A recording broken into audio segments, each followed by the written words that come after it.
Olá! Hoje a gente vai desvendar as regras do jogo da nossa democracia, os direitos políticos. Afinal, quem pode jogar e como se joga?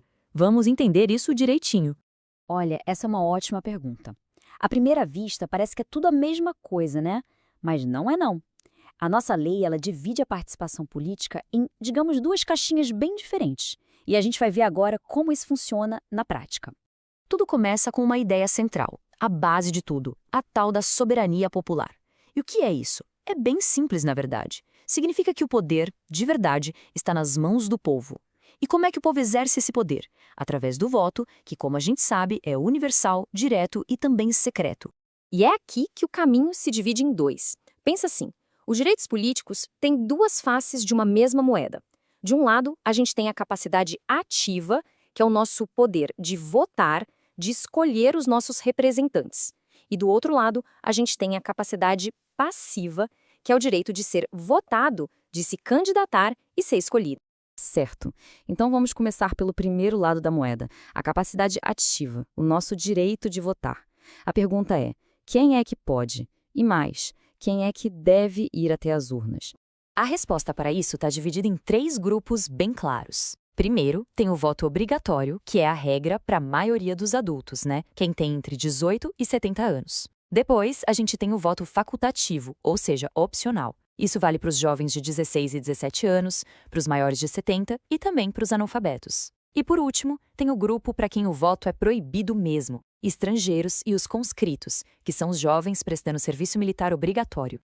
E aqui tem um detalhe que ilustra perfeitamente aquela divisão que a gente falou no começo. Olha só, o analfabeto pode votar, o voto para ele é facultativo, é uma escolha dele, mas ele não pode ser eleito.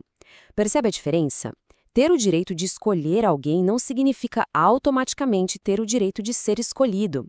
É uma distinção crucial. Ok, então a parte de quem pode votar, a capacidade ativa, está entendida. Agora vamos virar a moeda e olhar o outro lado.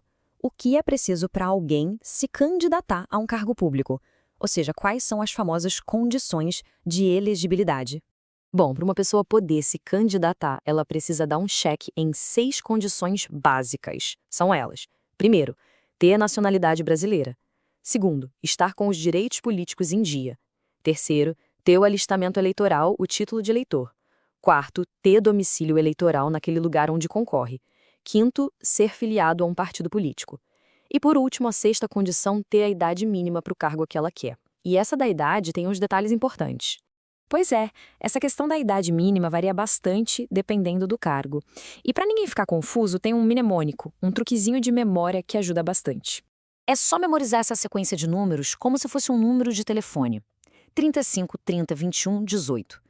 Guarda bem esses 4 números, porque eles são a chave, a linha direta para lembrar das idades mínimas para se eleger no Brasil. E olha só como essa sequência funciona na prática nessa pirâmide. No topo, com 35 anos, estão os cargos de presidente, vice-presidente e senador. Descendo um degrau, com 30 anos, temos governador e vice. Mais um degrau, 21 anos, é a idade para prefeito, vice-prefeito e também para deputado, seja federal, estadual ou distrital.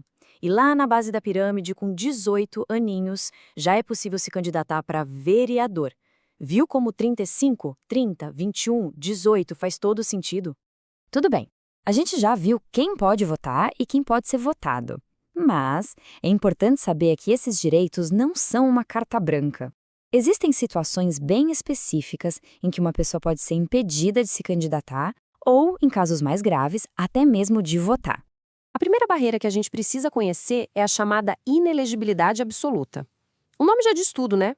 É uma condição que impede a pessoa de concorrer a qualquer cargo eletivo, sem exceção. E quem se encaixa aqui? Exatamente aqueles dois grupos que a gente já mencionou. Os inalistáveis, que são os estrangeiros e os conscritos, e os analfabetos. E aqui atenção, porque tem uma diferença de gravidade.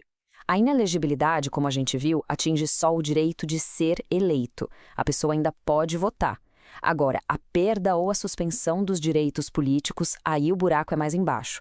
Nesse caso, a pessoa fica impedida tanto de votar quanto de ser eleita. É uma restrição bem mais severa.